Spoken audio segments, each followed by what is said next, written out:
Story 1. I saw my reflection blink, but I didn't. That's the moment I realized something was very, very wrong with the bathroom mirror in my new apartment. Let's start. I moved into that old, creaky building on Maple Avenue about 6 months ago. Rent was cheap, and the landlord promised the place had been recently renovated. I didn't care that the wallpaper peeled at the corners, or that the pipes moaned every night like an old man gasping for air. I just needed a place to start over. The first few weeks were fine, quiet, ordinary. I worked nights at a gas station, came home around 2 a.m., showered, brushed my teeth, and went to bed. Simple routine. But then came the night when I saw myself blink. I remember it clearly. It was a Tuesday. The kind of night where everything feels heavy, like the air itself doesn't want you to breathe. I got home, turned on the bathroom light, and leaned toward the mirror to wash my face. The fluorescent bulb above flickered once, then twice, before settling into a dim, sickly glow. When I looked up, my reflection looked normal, until it blinked. I froze. My hands were still, my eyes wide open. I didn't move, I swear I didn't. But in the mirror, my reflection blinked, quick and natural, as if it were real and I were the imitation. I stared at it, my heart thudding so hard I could hear the blood in my ears. Maybe it was a trick of the light. Maybe I was overtired. I shook my head, splashed water on my face, and told myself to get some sleep. But then, as I reached to turn off the light, I saw something behind my reflection. A shadow, small, crouched, standing just over my shoulder inside the mirror's frame. I spun around. Nothing. Empty bathroom. I checked every corner, even pulled open the shower curtain like some idiot in a horror movie. No one there. When I looked back at the mirror, the shadow was gone. That night, I slept with the lights on. Over the next few days, little things started happening. My toothbrush would move an inch to the left. The faucet would drip in a slow, rhythmic pattern, like someone tapping from the other side. And the mirror. Sometimes I'd catch a faint movement even when I wasn't looking directly at it, like something shifting just out of focus. I thought about replacing it, but the mirror was built into the wall, sealed around the edges with old, yellowed caulk. Removing it would have meant damaging the plaster. So I ignored it, or tried to. One morning, I noticed condensation on the glass. Even though I hadn't taken a shower, I wiped it away with my hand, and underneath, written in the fog, were the words, "I see you." I stepped back so fast I nearly slipped. My heart was pounding. The words faded slowly, but I could still trace the letters. I didn't know what to do. I called my landlord that day and told him there was something wrong with the mirror, that maybe it had moisture trapped behind it or something. He chuckled and said, "That old mirror's been there for decades. You're fine, don't worry." Decades. That night, I brought my friend Derek over. He was one of those guys who never believed in anything supernatural, always the skeptic. I figured if he saw something, it would prove I wasn't losing my mind. We went into the bathroom around midnight. The mirror looked normal at first. Derek leaned close, examining it like a scientist. "It's probably your reflection double imaging," he said. "Old glass can do that." But then the lights flickered, and the reflection, both of ours, stayed perfectly still even though Derek turned to me and said, "See what I mean?" The reflections didn't move. They were just standing there, both of them staring at us, eyes locked. No blinking, no breathing, no motion. Derek laughed nervously and waved his hand. "Okay, that's actually freaky." Then the reflection smiled. Neither of us smiled. Derek cursed and grabbed the bathroom door handle, but it wouldn't move. He yanked harder, nothing. Then the mirror surface began to ripple, like water disturbed by a stone. The reflections started stepping forward, closer to the glass, their faces warping, stretching, their mouths widening unnaturally. A sound came from the mirror, not from our apartment, but inside it. A low, wet whisper. "Let me out." The light bulb exploded. Everything went black. We stumbled into the hallway, gasping. I don't even remember how we got the door open, but somehow we did. When we turned back, the mirror was still, just reflecting the empty bathroom. Derek refused to come back after that. He told me I needed to move out immediately. I agreed. But the next morning, he called me, voice trembling. "Dude, I think something followed me." He said that when he looked in his own bathroom mirror, he saw a shadow behind him, crouched, small and smiling. I didn't hear from him after that. His number stopped working a few days later. That's when I started covering the mirror with a towel. I didn't care what it looked like. I just needed to forget it existed. For a while, things seemed normal again. Until one night. I was brushing my teeth when the towel slid off by itself and fell to the floor. The glass underneath was glistening, fogged up again, and there were words. "Derek is with me." I dropped the toothbrush. My reflection began to smile. My real face didn't. I backed away slowly, but my reflection didn't move with me. It stood still, smiling wider and wider until blood began dripping from the corners of its mouth. I ran out, slammed the bathroom door shut, and pushed a dresser against it. That was 3 nights ago. Now I can hear whispering through the walls, every night around 3 a.m., a soft, dragging sound, like something climbing out of glass.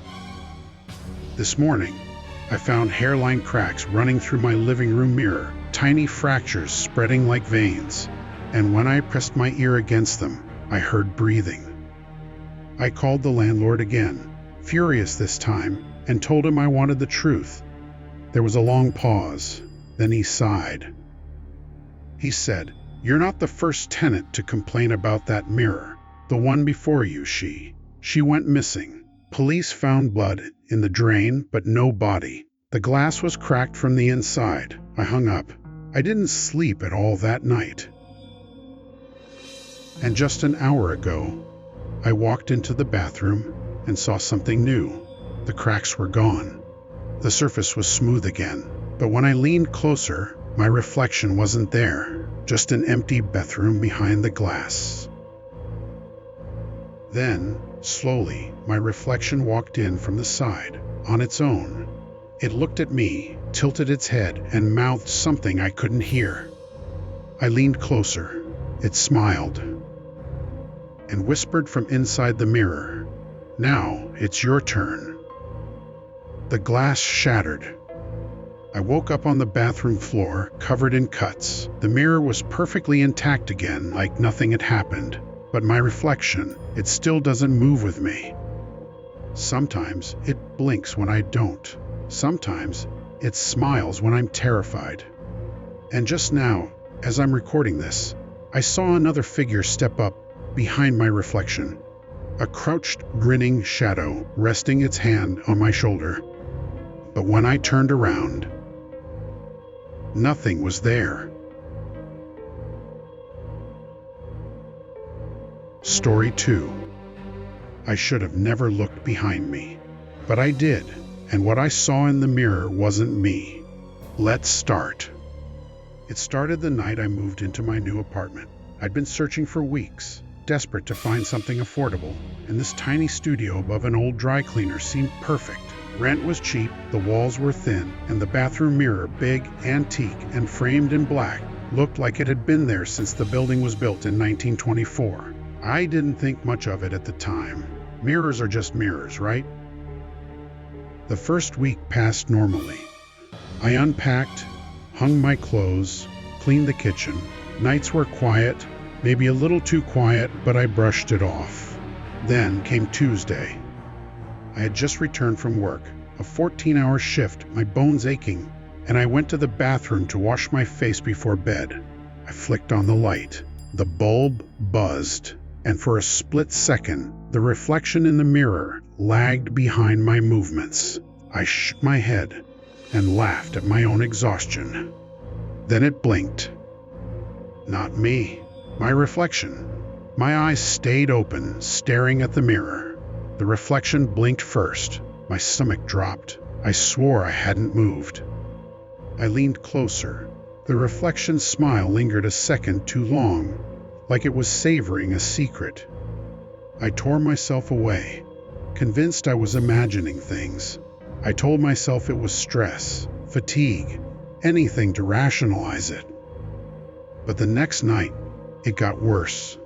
I was brushing my teeth when I noticed something in the corner of the mirror, a shadow crouched low behind me. I froze. My body refused to move. I turned slowly, and the bathroom was empty. The shadow wasn't there. But when I turned back, my reflection wasn't aligned with me. The eyes were following me, and the shadow had shifted, creeping closer. Days passed, and I couldn't escape the mirror.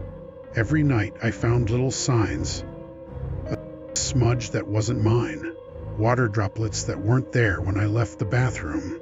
Sometimes, when I was brushing my teeth, I would see the reflection step closer, though I hadn't moved. I started leaving the bathroom light on. The shadows still moved. I started recording myself on my phone, thinking I could capture the illusion. One night, I played back the video. I was brushing my teeth, talking to myself, moving normally, but in the mirror, another me was standing behind me. Another me with a faint smile, eyes blacker than mine, skin pale and cold. And then it raised a hand to wave. I hadn't moved mine. I dropped the phone. That weekend, I called a friend, Mark, someone who doesn't believe in ghosts. He laughed when I told him everything.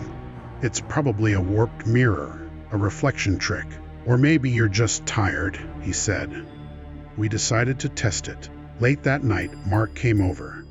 I turned on the bathroom light and handed him a flashlight. The mirror stood tall and still. We stared. At first, nothing. Then, slowly, the reflection of Mark's flashlight began moving on its own, tracing shapes in the glass. Then, our reflections didn't move when we did. The shadows behind us twisted, stretching unnaturally, almost grinning. The reflection whispered, but no sound came from our mouths. A low, wet voice echoed in the bathroom, coming from the glass itself. I see you. I know you. You're mine now. The light flickered and died. I stumbled back, tripping over the bath mat. Mark grabbed my arm, but I felt a pull, a cold drag, like the mirror was trying to drag me in. I yanked myself free, slammed the bathroom door shut, and pushed a dresser against it. We left, but Mark didn't sleep. The next morning, he called me, his voice shaking. I saw it. In my own mirror, the thing from your bathroom. It followed me. I didn't hear from him again. His number was disconnected 2 days later. I tried to ignore it. I covered the mirror with a blanket. The apartment felt lighter, quiet again, for a week. Then, the whispers started through the walls, always around 3 a.m. low, patient, dragging, like footsteps on tile. I began hearing movement in the apartment. When I was alone, doors creaked. My phone would vibrate without notifications. And worst of all, the mirror seemed to be breathing. Tiny fog would collect on the glass, even though I hadn't showered. And sometimes, faint words would appear. I see you. I considered breaking the mirror. But as soon as I lifted a hammer, the glass rippled like water, and a hand pressed from the other side.